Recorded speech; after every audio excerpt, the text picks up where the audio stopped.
Hey guys, today I'm going to show you how I put together this bowl aquascape and why by the end of it I concluded I absolutely hate it, and I will be taking it apart.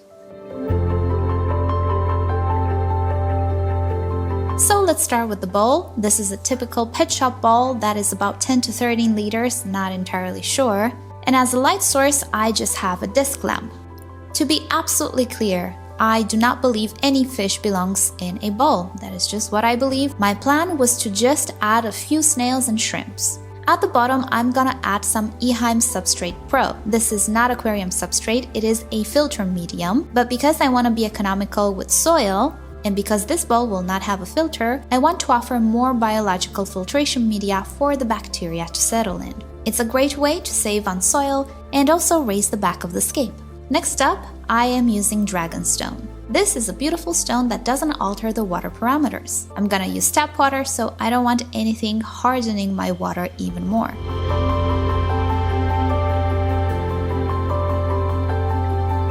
On top of the rocks, I used some spider wood. This is a very common type of wood at the pet shop, and it's widely used in aquascaping.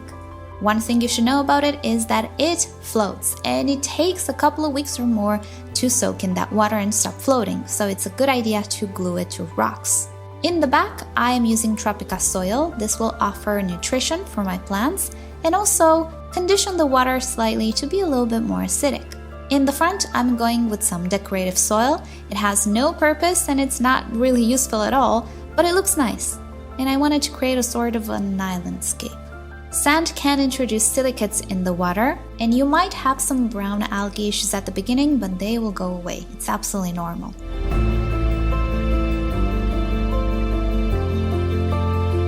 As for plants, I'm using very easy to grow plants that really don't need a whole lot of high-tech equipment. Cryptocorynes are some of my favorite plants when it comes to low-intensity scapes, such as this one. Eriocaulon Vietnam is another gem of a plant. I really love it. It just doesn't want to sit in the soil. But if you insist, it will stay.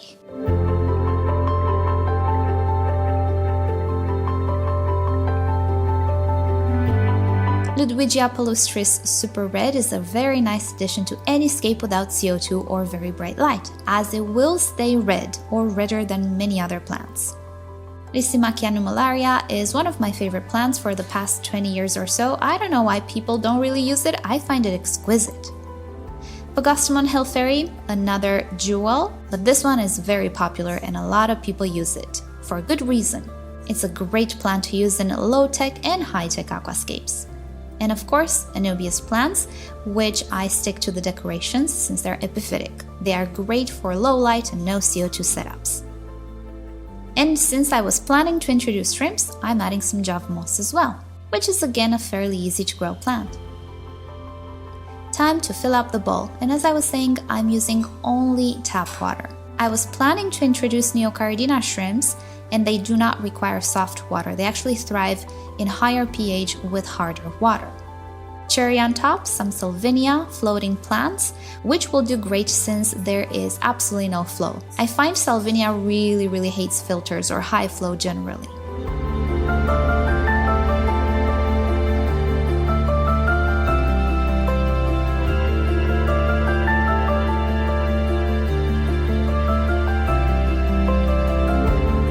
I'm also adding some bacteria to start off the cycling process. Even if we don't have a filter, the tank still needs to balance out first before we introduce animals, and stability will help.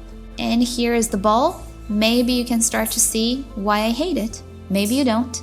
But it looks pretty good. And actually, I decided to still post this video because I do believe technically the scape is good. Artistically, it's a different story, but nobody's judging. We don't have to be artists to create scapes.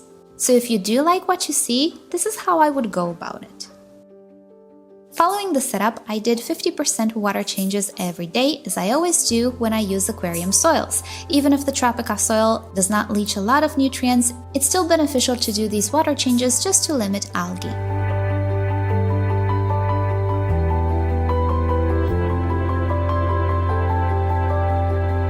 And here we are after about a week and a half. The water parameters are actually good, and at this point I should introduce the shrimps.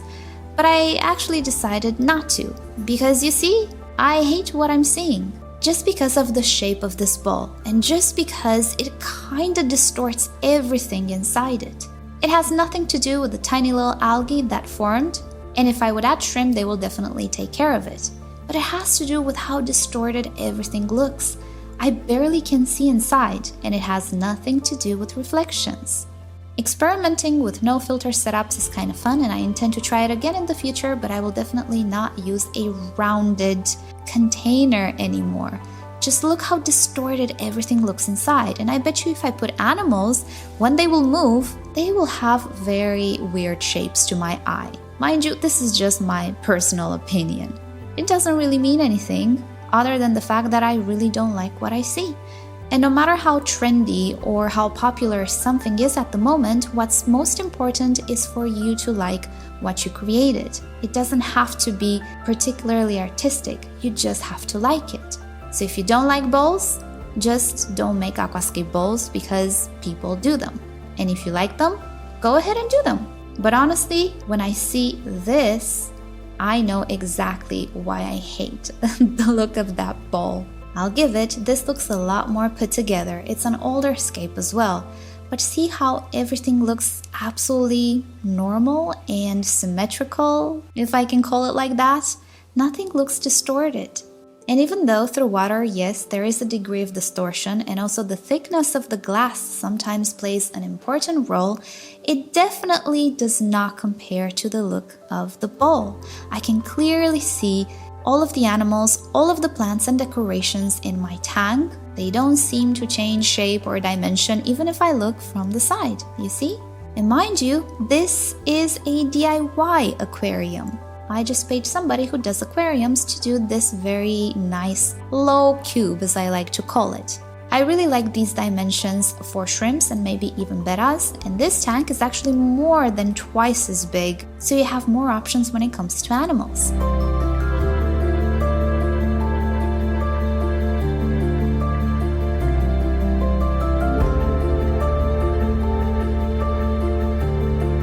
Now this is a scape that I recently put together for my black crystal shrimps, which I just acquired. It's not ready yet, and you can see the fungus on the wood still being present. It's cycling, and it's about a week and a half old, the same age as the bowl. Doesn't it just look better? And not because it doesn't have algae, because it does. New setups always have a little bit of algae, but because nothing is distorted. And personally, I do like this a lot more. And I can get this tank with a very affordable price since it's not made by big companies. Now all the decorations in the bowl will be reused on this particular tank, and this tank will belong to, spoilers, Mr. Betta Fish here, which is a rescue. It's actually my husband's rescue, who insisted that we take this little fish home because he was very sick.